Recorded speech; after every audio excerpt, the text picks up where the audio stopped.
اسی طرح حضرات ذکر اگر آپ صحیح بن خزیمہ اٹھا کے دیکھیں، صحیح بن خزیمہ میں صحیح بن خزیمہ ہے، اور یہ میرے پاس صحیح بن خزیمہ کی پہلی جلد ہے اور اس کا صفحہ نمبر 357 ہے۔ اس میں حدیث نمبر جو ہے وہ 722 نمبر حدیث پاک ہے۔ یہ اصل میں حضرت جو طاؤس ہیں، حضرت طاؤس،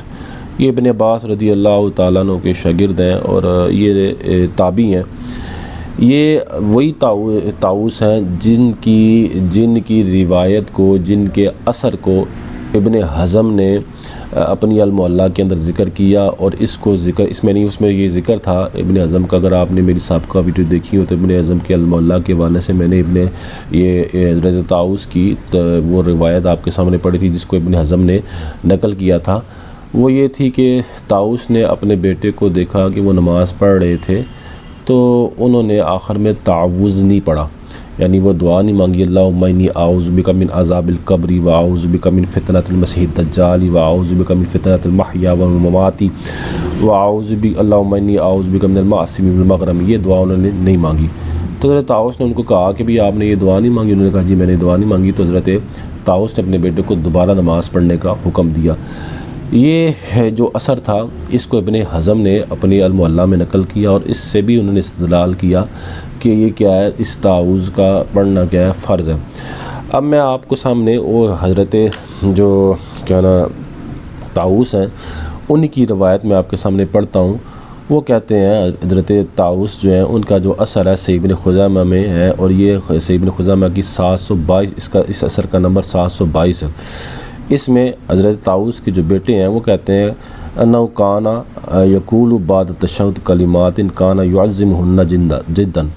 کہ میرے جو والد صاحب تھے نا وہ تشہد کے بعد نا کچھ کلمات کہتے تھے اور ان کو بہت مطلب شدت کے ساتھ کہتے تھے، بہت ان کی تعظیم کرتے تھے، ان الفاظ کو بہت زیادہ پڑھتے تھے۔ تو حضرت ابن جریج جو ہیں وہ حضرت ابن طاؤس جو طاؤس کے بیٹے ہیں ان سے پوچھتے ہیں قلت فی المثنی کلیہما، حضرت ابن جریج کہتے ہیں کہ میں نے طاؤس کے بیٹے سے پوچھا کہ آپ کے والد صاحب وہ دونوں تشہد میں یہ پڑھتے تھے، یعنی پہلے تشہد میں بھی تعوذ کی دعا پڑھتے تھے اور آخری تشہد میں بھی تعوذ کی دعا پڑھتے تھے؟ قال بل فی المثنی الاخیر بعد تشہد، وہ کہتے ہیں حضرت طاؤس کے جو بیٹے ہیں وہ کہتے ہیں نہیں، میرے جو والد صاحب سے وہ صرف تشہد کے بعد جو آخری تشہد تھا، آخری جو بیٹھنا تھا اس میں وہ پڑھتے تھے۔ یعنی اس سے دلالت یہ پتہ چلا کہ حضرت طاؤس جن کے اثر سے ابن حزم نے استدلال کیا، اس میں انہوں نے یہ بھی ہے کہ وہ پہلے تشہد میں یہ دعا نہیں مانگتے تھے، جبکہ ابن حزم کہتے ہیں پہلے تشہد میں بھی دعا مانگنا فرض ہے اور یہ تعوذ کی دعا مانگنا فرض ہے، جبکہ اس سے پتہ چلا کہ پہلے تشہد میں کوئی دعا نہیں مانگتا تھا، نہ طاؤس دعا مانگتے تھے جن کے اثر سے ابن حزم نے استدلال کیا۔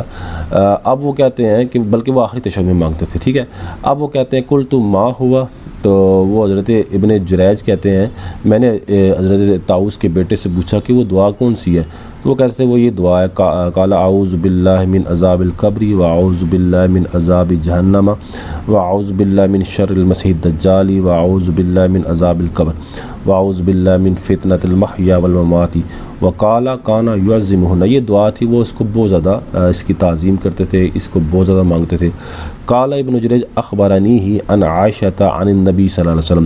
ابن جریج کہتے ہیں کہ یہ جو حضرت طاؤس تھے، ابن طاؤس کے جو بیٹے تھے،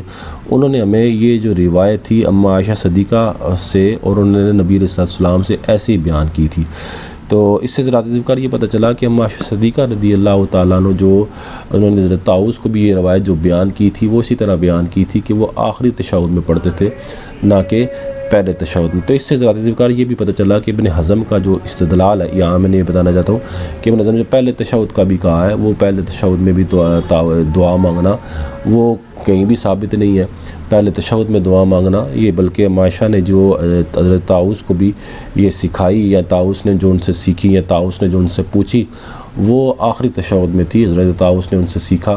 اور وہ آخری تشہد میں یہ دعا مانگنے کا انہوں نے کہا، پہلے تشہد میں دعا مانگنے کا انہوں نے نہیں کہا۔ لہذا پتہ چلا ابن حزم اور شیخ البانی کا یہ استدلال جو انہوں نے کہا کہ پہلے تشہد میں بھی دعا مانگ سکتے ہیں، یہ درست نہیں ہے۔ اسی طرح حضرات ذکر